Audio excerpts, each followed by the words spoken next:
Well, good afternoon, everyone. We will jump right into our panel, our first panel of the 2011 Pennsylvania Leadership Conference. And we're going to get this train on time because it will pull in the station at 3 o'clock, whether we like it or not, because I'm going on the radio at 3, so we'll have to be there. Well, good afternoon. I'm Matt Briette, president of the Commonwealth Foundation. Thank you. And our first panel is A Path to a Better Pennsylvania. And we've got a great group of folks here to discuss some of the more pressing issues and opportunities facing us here in Pennsylvania and our nation. And we want you to also help us shape this discussion. On your table you will find cards.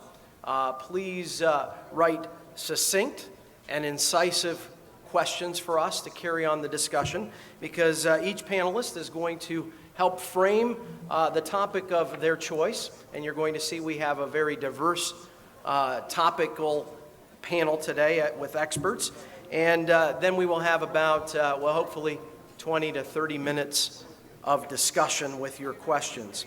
Well, joining me in order of presentation are Andrew Moylan. He is with the National Taxpayer Union. We will then hear from Dave Callahan of the Marcellus Shale Coalition, Lynn Schmidt of PPG Industries, Tom Shaheen of the Pennsylvania Family Institute, and then Joe Stearns will follow up with from the Citizens Alliance of Pennsylvania. First up is Andrew Moylan. Andrew is Vice President of Government Affairs for NTU, where he lobbies on federal and state issues, conducts policy research and analysis, assists in taxpayer education efforts, and formulates reports and opinion pieces. So Andrew will be our first presenter. Andrew. Thank you, Matt. That's a very kind introduction. I'm pleased to be here, and I'll preface this by saying that I'm a guy who's from Michigan originally, so what do I have to tell a bunch of Pennsylvanians about how to run a state, right?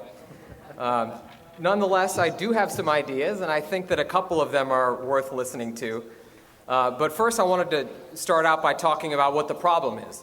And you guys know this problem better than I do because you live here every day. Pennsylvania is a high-tax state. That's not going to be news to any of you. The Tax Foundation ranks it 10th overall in the nation in state and local tax burdens. And just for some reference, back at the beginning of the 1990s, it was the middle of the pack at 24th in the nation. So not only is it a high-tax state, but it's getting worse in recent years. Now, the personal income tax, as you know, is maybe the lone bright spot in the tax situation in Pennsylvania. It's a low and flat 3%. But the corporate tax at just shy of 10% is the second highest nationally, and the gas taxes that you pay are 10th highest nationally. But it's not just taxes that are the problem. Spending is also a problem. State spending has grown faster than personal income over the last 40 years. The Commonwealth Foundation has done fantastic work in pointing this out, that in 1970, the total operating budget represented 8.8% of Pennsylvanians' personal income. And this year, it's going to be an estimated 13.1%. So again, these burdens are growing.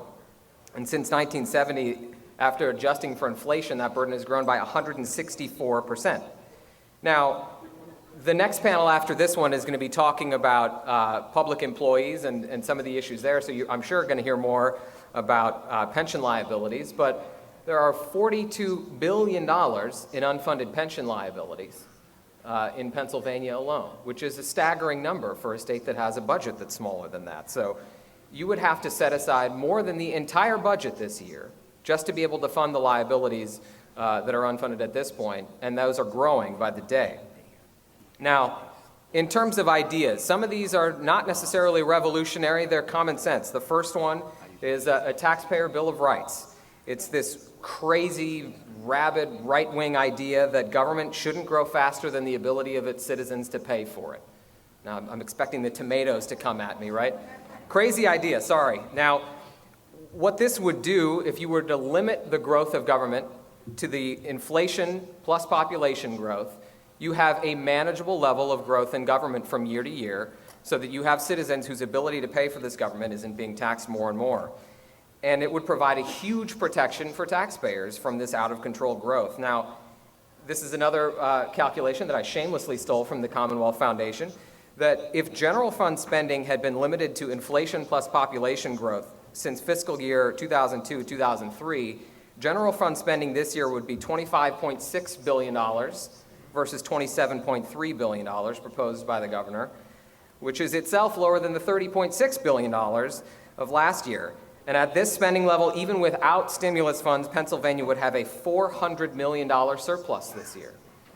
That's, again, a staggering number, and I commend the Commonwealth Foundation for pointing out that this very common sense limitation is really a huge, huge help in keeping things in balance and keeping things manageable in this state. Now, one of the other things, and again, you're going to hear more about this, but are the issues with public employees and pensions. We talked about those $42 billion worth of unfunded liabilities. There are a bunch of things that you can do here, something like a wage freeze immediately. There are a lot of public employees who have been getting 2% and 3% raises, and I don't know about you, but I haven't seen a raise in several years. It may be because I work for a lowly nonprofit, but maybe some of the public employees ought to be sharing in the same sacrifice that the rest of us have been making. And even just attempting to equalize the amount that public employees pay into their health care benefits. State workers pay about 3% of their salary versus private workers at 6%, would provide some huge savings. There are a bunch of other reforms, some of which the governor just talked about, eliminating collective bargaining for wages, which incidentally, the Wisconsin plan that everybody hears so much about, the little known fact that even after these reforms, Wisconsin public employees will have greater collective bargaining rights than federal employees have today. They will have better collective bargaining rights than federal employees have today, which makes it a little bit odd that President Obama comes out and bashes this plan when he won't grant to federal employees any of the additional rights that Wisconsin workers have. Now, the last thing that I'll mention before wrapping things up and yielding to my other colleagues here is a major thing, something that's been sort of a pet issue for NTU over the years, which is initiative and referendum. This is one of the states that you have no ability on the citizen level to be able to initiate laws, to be able to provide real structural protections for yourselves from the bandits in Harrisburg who are trying to take all of it.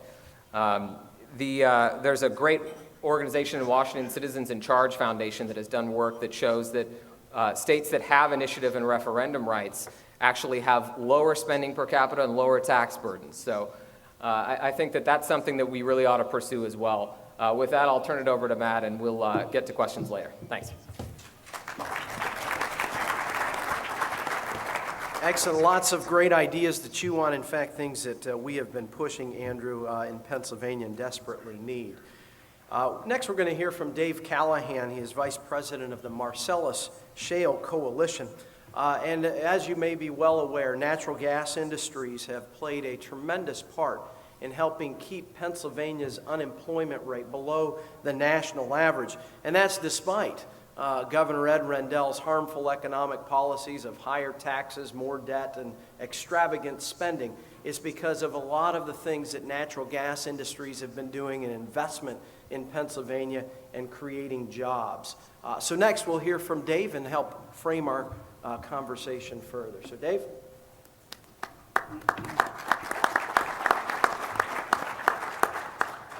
Thank you, Matt, and thank you all for the opportunity to be here with you today.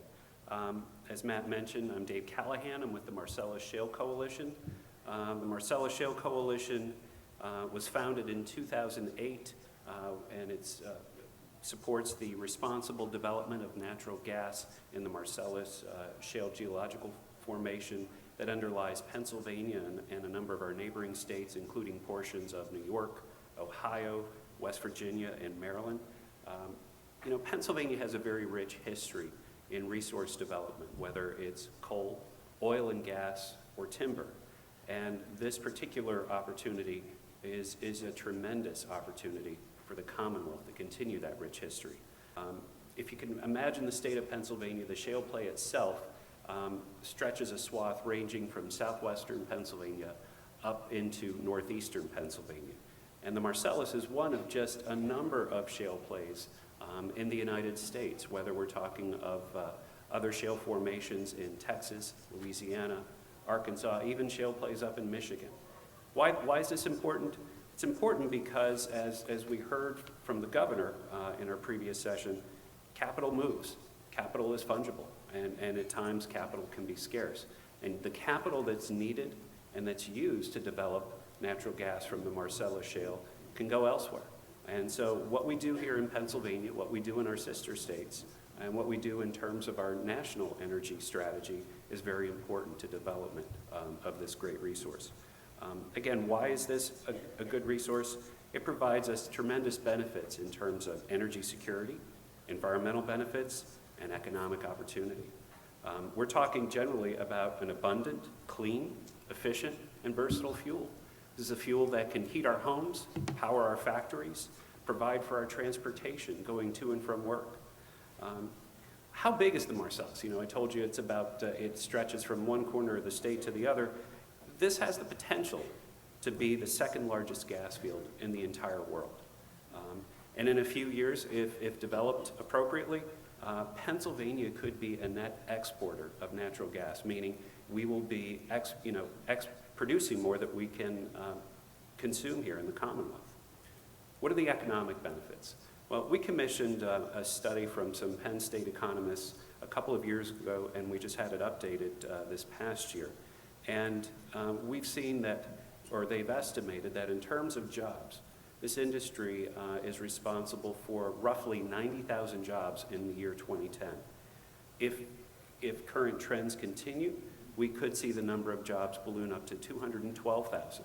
This isn't just the industry, but it's the industry plus the jobs that the industry generates. In terms of value added to the economy, in 2010, these economists at Penn State estimated that we're talking about $8 billion of value added to the Pennsylvania economy in 2010. Looking out 10 years, this could be as high as $1.9 billion. In terms of the state government and local government, the development of the Marcellus is responsible for roughly $700 million in state and local tax revenue in 2010. These economists estimate this could be somewhere in the neighborhood of $1.9 billion in 2020. This does not include direct benefits to the Commonwealth for the leasing of state forest land, such as happened in years past, where I believe over the past year, the Commonwealth received somewhere in the neighborhood of $245 to $250 million in upfront bonus payments, and will be receiving royalties from the production of natural gas from the formation for years to come.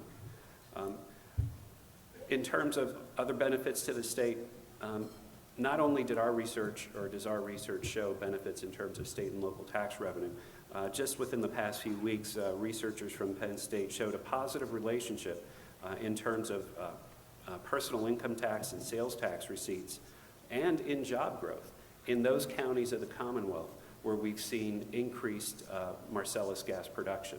What they did is they looked at the top counties, and they looked at counties that have over 100 wells of production, between 1 and 99, and those with none.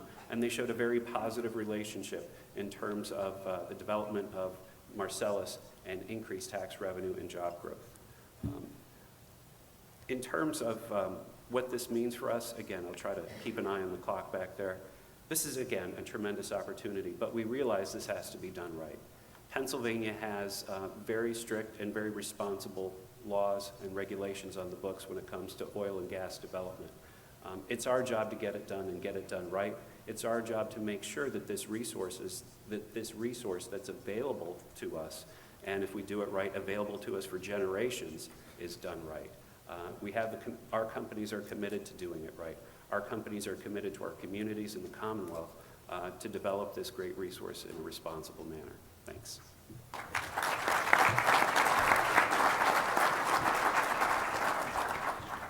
Thank you. I'm sure we'll get lots of questions on that. Again, if you have questions that you want to help shape our discussion, write them on the 3x5 cards and just bring them up and set them on one of the ends of these tables, and we will work them through. Moving on to the next topic here, something else that is in fact making its way through our House of Representatives. right now, and an expected vote next week when it comes to lawsuit abuse reform. Lynn Schmidt is Vice President of Government and Community Affairs for PPG Industries with headquarters in Pittsburgh. Lynn is going to be talking about that front burner issue, and it couldn't be more timelier given what is happening in the House and hopefully will happen in the Senate and will eventually reach the governor's desk. So Lynn, come share with us.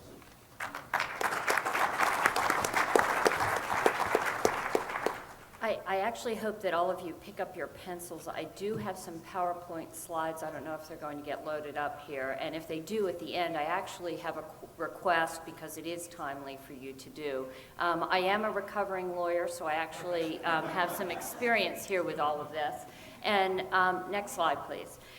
This issue for Pennsylvania is a huge opportunity. It's a jobs and competitiveness issue. All of you know our civil justice system should be fair, rational, and predictable, but frankly, it's not right now, and it's really not in Pennsylvania.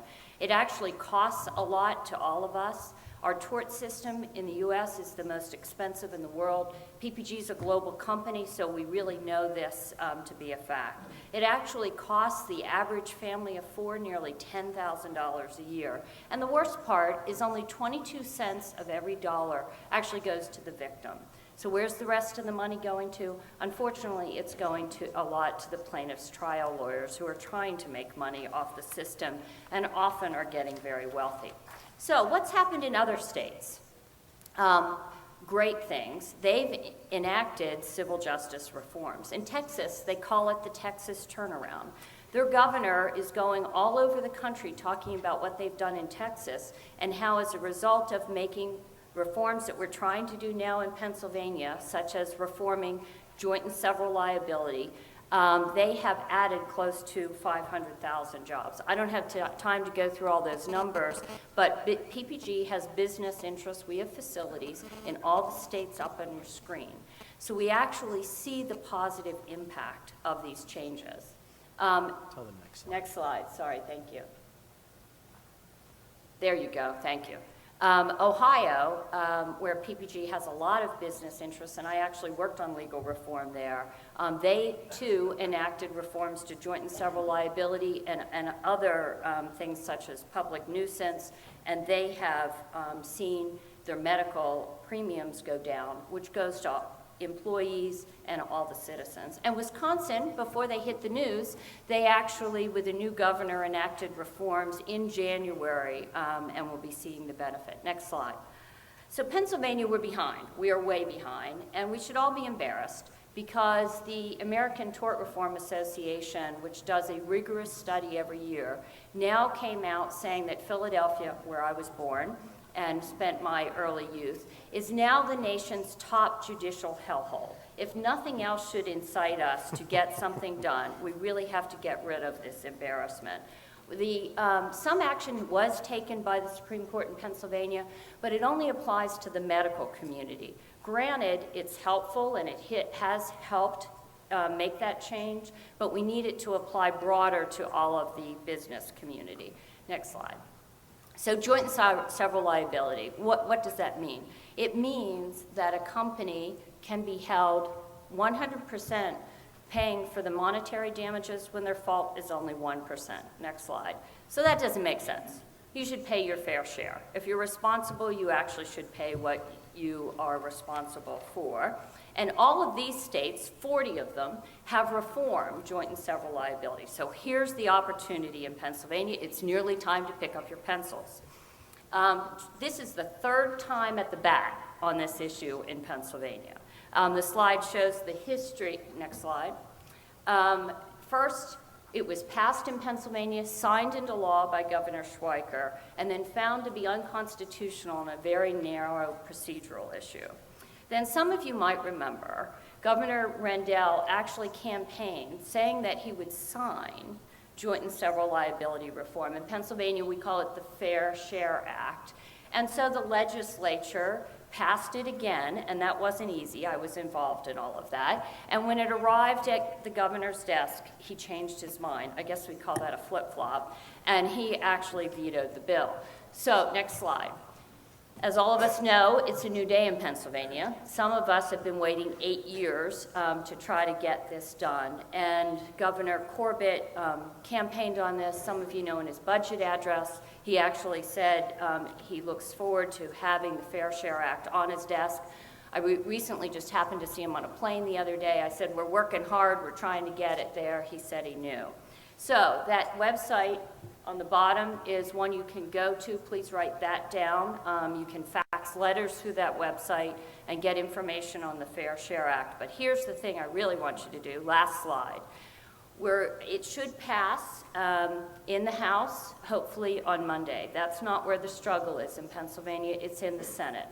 And that list of senators there, and thank you, some of you are picking up your pens and writing this list of senators, including the leadership. It doesn't, Senator Pileggi, it doesn't matter whether you're actually a constituent in these places. They need to hear, and it's a very simple message. Pass the Fair Share Act without amendments. Why is that important? The plaintiff's trial lawyers will try to pass amendments that essentially make the law without any guts, if you will. And we don't want that to happen. And right now, write fast, because they tell me I am out of time. Thank you very much. Thank you, Lynn. And I know Senator Rafferty was here earlier. Maybe we can do some lobbying as he's here. I don't know if he's still around, but certainly lots of folks that need to be heard, that need to hear from you. Shifting gears again. Tom Shaheen heads the Public Policy Department at our friends at the Pennsylvania Family Institute, where he's responsible in large part to advance PFI's mission of enacting laws that respect the traditional foundational principles and values essential for the well-being of society, and to help defeat proposals that do harm. Tom.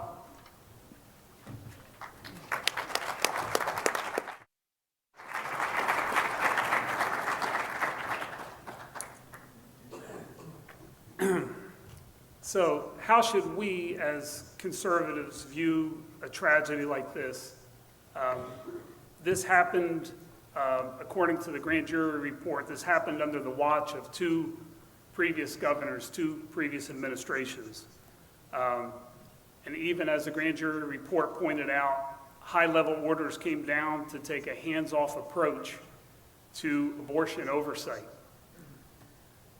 Just as we rightfully call for reform of our tax policies, of our runaway government spending, of corruption within the system, we now call on our government to exercise one of its most basic functions.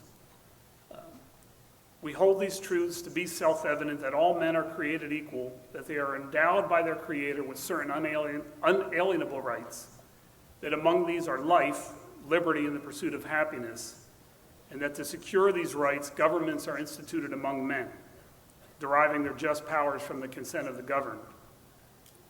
We stand for economic freedom, but there's no freedom for those who lose their God-given right to life, for those whose right to life is not secure. And I'll close with these quotes, and then I'd be available for questions as well on a panel and at a Pennsylvania Family Institute table outside. Just 2 quotes. We cannot diminish the value of one category of human life, the unborn, without diminishing the value of all human life.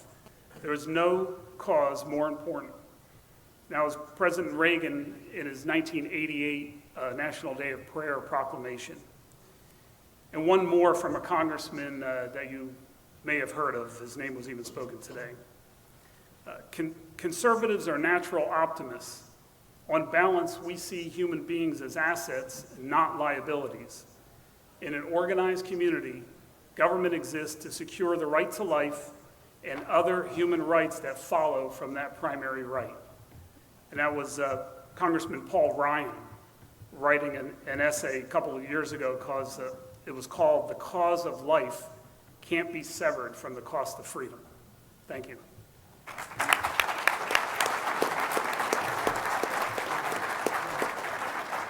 Thank you, Tom. Well, last but not least, and again, bring your cards up here so I can get them into the mix. Joe Stearns is Executive Director of the Citizens Alliance of Pennsylvania, an independent nonprofit organization founded to raise the standard of living for all Pennsylvanians by restoring the constitutional principles of limited government, economic freedom, and personal responsibility. Sound like some good values to me. Joe.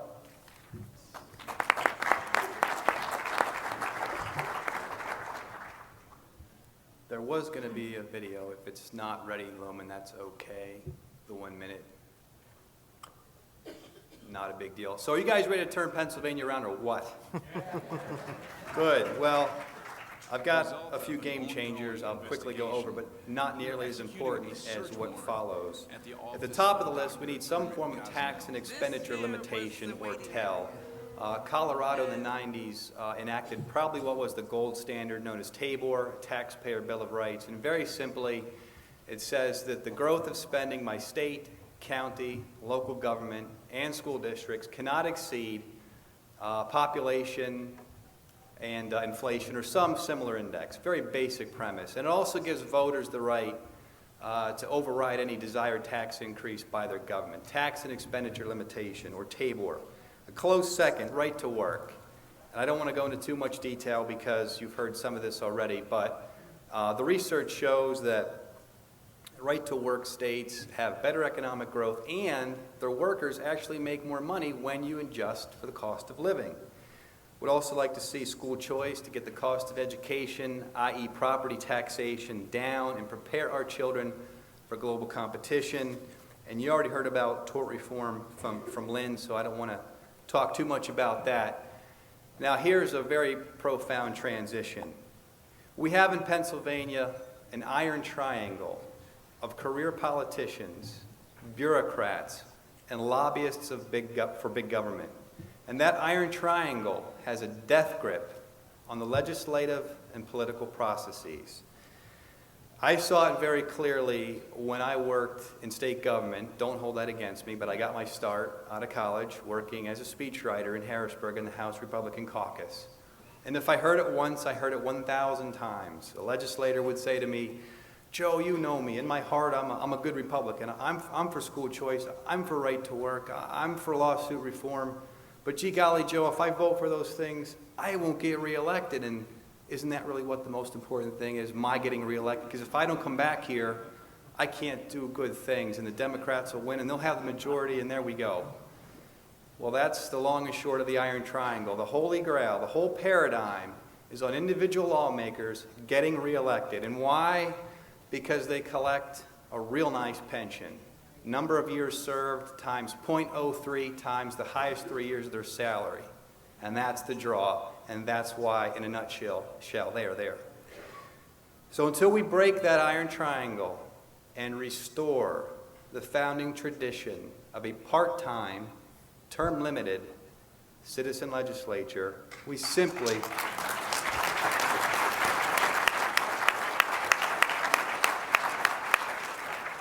will not have right to work, meaningful lawsuit reform, and some of the other things that folks have talked about here today. Simply will not have it. So that's the long and short of CAP's mission. We want to help build that citizen legislature. We want to recruit, fund, endorse, train on how to run men and women for the State House and the State Senate. Ladies and gentlemen, we need candidates.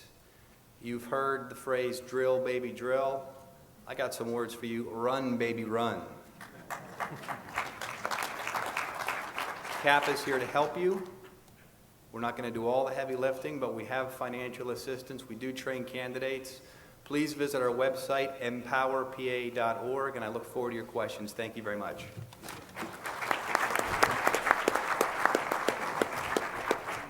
Well, thank you, Joe. A lot of our questions up here have been directed to natural gas, and I will get to that, but I think maybe this first one ties in both the beginning and the end of our speakers, with Andrew talking about initiative and referendum, and Joe talking about some of the changes that need to happen that may only come through citizen initiative, that when it comes to, well, getting rid of some of the perks, whether it's a lifetime legislature, career politicians, whether it's limiting the time. Say, take Texas, that has more than double our population, yet they only meet every other year for a very limited time frame and pay their elected officials about $7,000 per year. New Hampshire, yes. As we've had proposals of consolidating or reducing the number of legislators in Pennsylvania, New Hampshire has over 400 and pays them $100 per year and have no problem getting people to serve as public servants. So there are lots of models out there that Pennsylvania can pursue. But Pennsylvania is one of those states that does not allow for either citizen initiative to put something on the ballot for citizens to approve, or referendum, whereby we could repeal laws that we don't like. We know that the pay raise was only repealed because of the public outcry and people just not letting go of that issue like they had in the past. And I credit that to technology, folks being able to stay connected, and talk radio, and a lot of newspapers and television stations that kept the public informed. And we like to say that really the Tea Party started in Pennsylvania after that pay raise in 2005 because of the citizen outrage at the abuses of power that we continue to see happening today. So that's a long way to get to this question. Pennsylvania's state constitution, Article 1, Section 2, I believe it is, says that the people have the power to reform, alter, or abolish their government as they see fit. The way that I read this is that we already have the power of initiative and referendum. We have failed to give legs or the ability to exercise that power. So, Andrew, if you want to talk about what other states have done, and I know that there's a lot of the concern that this is a devolution into democracy, whereby we just give power to the people, and we're going to turn into a California where you have all sorts of ballot clutter and the problems. Is that a real problem that we should be concerned about? I mean, it's certainly something to be concerned about, but I think that the evidence is overwhelmingly in favor of initiative and referendum being a protection for taxpayers rather than some sort of a nuisance. And actually, California might be a good example of that, where you have California is a disastrous state in many, many ways. But, you know, one of the few protections that they do have is against runaway increases in property taxation. And the only reason that they have that protection is because of the citizens' ability to initiate Proposition 13. And that was something that was tried over and over again to get into the state constitution, and it was only after several attempts that it was in there. But that's one of the few things that has prevented the tax situation in California from getting dramatically worse. And if you look, there are many states that have examples of this, where most of what happens are large structural protections for taxpayers. Now, granted, there are some things that maybe you and I wouldn't support that get onto ballots. In a state like Washington, for example, they had an initiative to implement an income tax for the first time. But you know what? That income tax lost 2-1 when they put it on the ballot in Washington state, which is not a conservative bastion. And the reason that it lost 2-1 is because the people in Washington state understand that raising taxes in perpetuity into the future is not the solution to their problems as well. So I think that there are some historical guides that tend to mitigate some of that criticism. And I know that Colorado's taxpayer Bill of Rights was only implemented through citizen initiative, and any efforts that have been done legislatively have frequently been undone by the legislature, well, when they want to spend more money.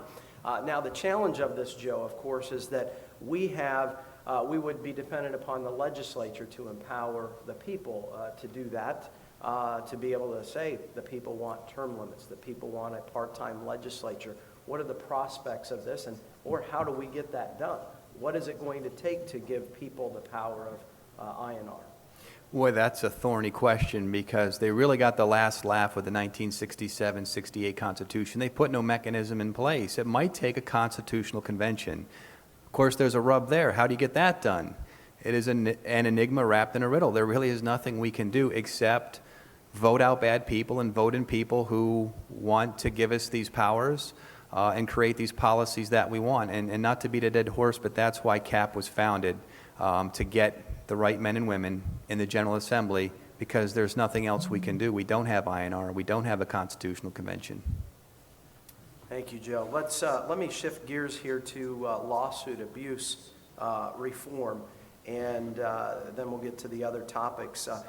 Lynn, the cost of this to the taxpayers, I guess directly as we're talking about a budget shortfall of over $3 billion, to do the types of reforms that House Bill 1 is being considered, is this going to cost anything for the taxpayers out of the budget?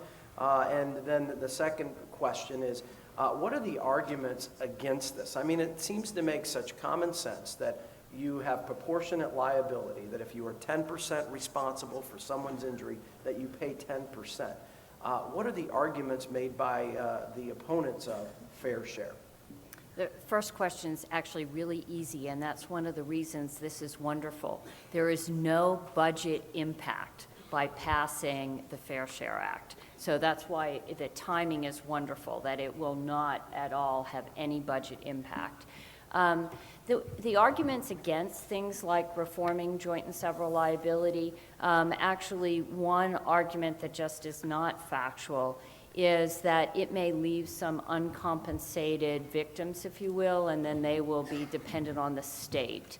That largely is just not true, and that argument's been used, and there are studies to back that up.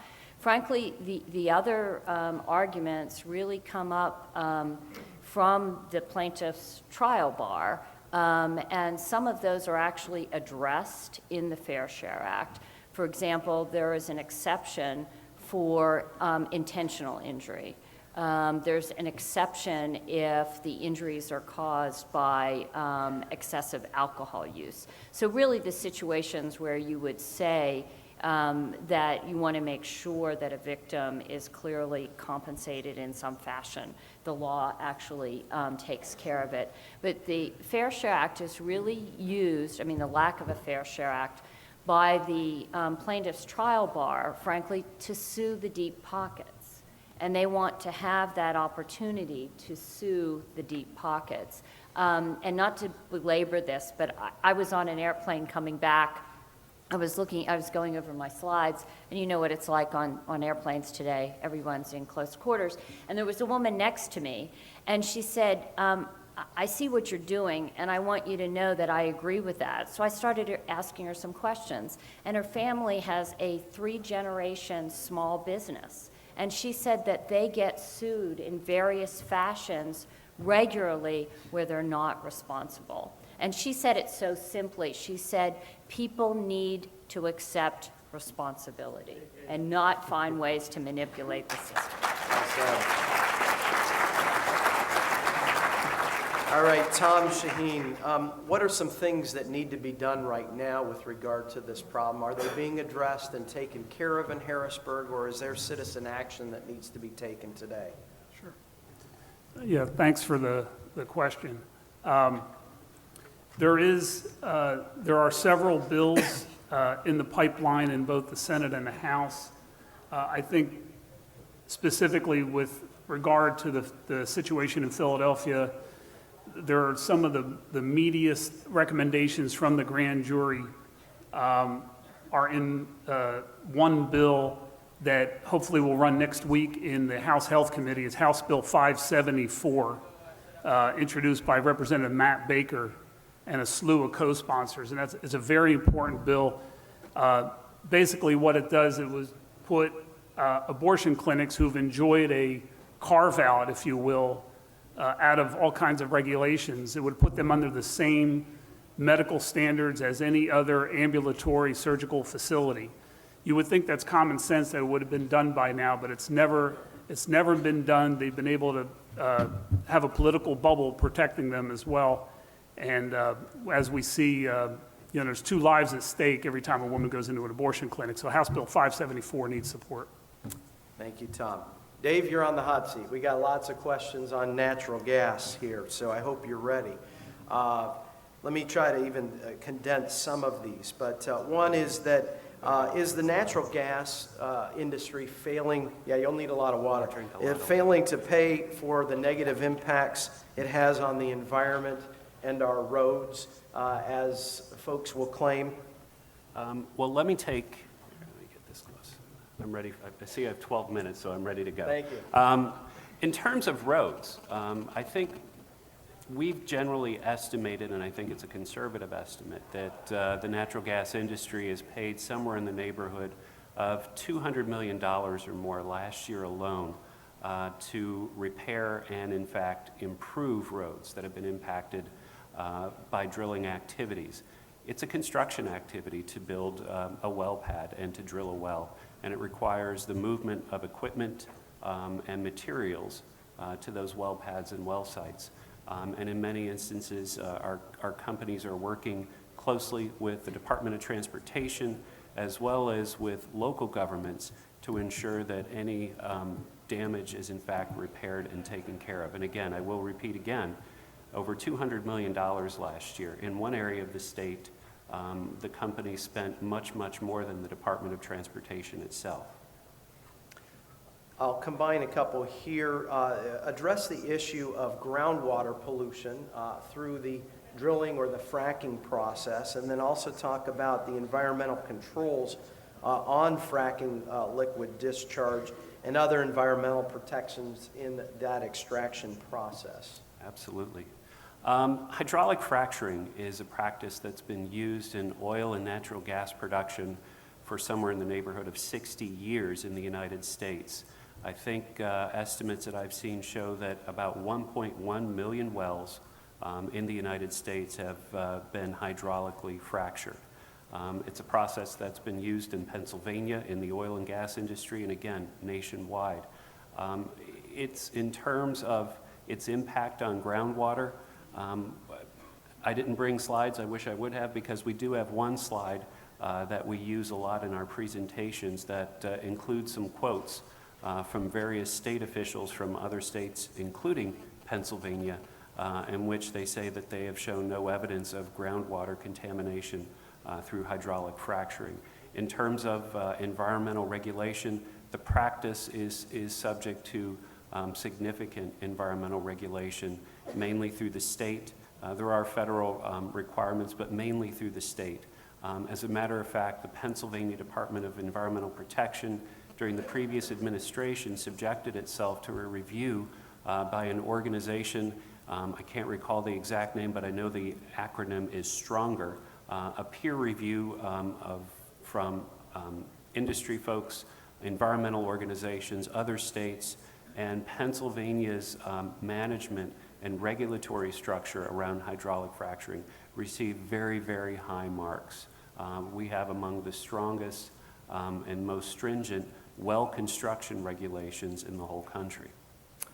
Dave, the Marcellus Shale Coalition has supported a severance tax on natural gas. Just reading the question here, you can correct the record if that's incorrect. And just this week is promoting government subsidies for infrastructure development. How does this fit into a limited government perspective that most in this room hold dear? We could spend a lot of time on the whole issue of a severance tax, but let me just say this, and perhaps the next speaker, the Senator Corman, may have some insight on that, but it seems like the debate or the discussion seems to be evolving into a discussion on a local impact fee to discuss impacts on quantifiable impacts on local governments. I believe in terms of discussion of the second part of the question may have something to do with a report that we released this week dealing with natural gas vehicle, the vehicles themselves, the infrastructure, as well as opportunities there in terms of economic opportunities, environmental opportunities, energy security opportunities. The report itself didn't lay out a path of government assistance subsidies, but utilizing existing grant programs such as the existing Alternative Fuels Incentive Grant Program to look at different ways to help fund the infrastructure. We're facing a chicken and an egg kind of scenario for alternative fuel vehicles, specifically natural gas vehicles, where We need the refueling infrastructure and we need the vehicles, but you can't get the refueling infrastructure until you get some vehicles, and you can't get the vehicles till you have infrastructure. So as a matter of the way we've laid things out in our report, and I'd ask you to take a look at it at our website, marcelluscoalition.org, is we've tried to highlight the fact that centrally fueled fleet vehicles make big sense when it comes to conversions and utilizing this homegrown resource. I'm sure most people would say, well, let's relieve them or not place an additional tax. They're already paying many taxes, all of the taxes businesses pay today, but let's not have any more subsidies. That's we've seen it fail with ethanol and all sorts of other newfangled ideas. Joe, let me, we'll finish this with you or wrap things up here. Some folks do have concern about initiative and referendum, and also in particular term limits, that I would see the only way you get something substantive is through INR. Term limits question is that, you know, career bureaucrats become entrenched then. As you have turnover by legislators, you empower people with little fiefdoms that work behind the scenes. What is your response to that argument against term limits? The biggest advocates, the biggest opponents of term limits are bureaucrats and career politicians. They work hand in glove. And when you have term-limited politicians, they vote their conscience, and they do what they're going to do. The bureaucrats be damned. The lobbyists for big government, doesn't matter. They're going to, more often than not, a lot more often than not, they're going to vote their conscience and they're going to do the right thing. Look at Ohio, where we have term limits and they're a part-time legislature. Governor Kasich has already signed sweeping legislation curbing the power of unions much greater than what Governor Walker has pushed forth. So, you know, another common argument, I'm going to jump the shark, Matt, I have to do this, because people say, well, what about, you know, I have Representative so-and-so, and he or she is so wonderful, I would hate to get rid of them.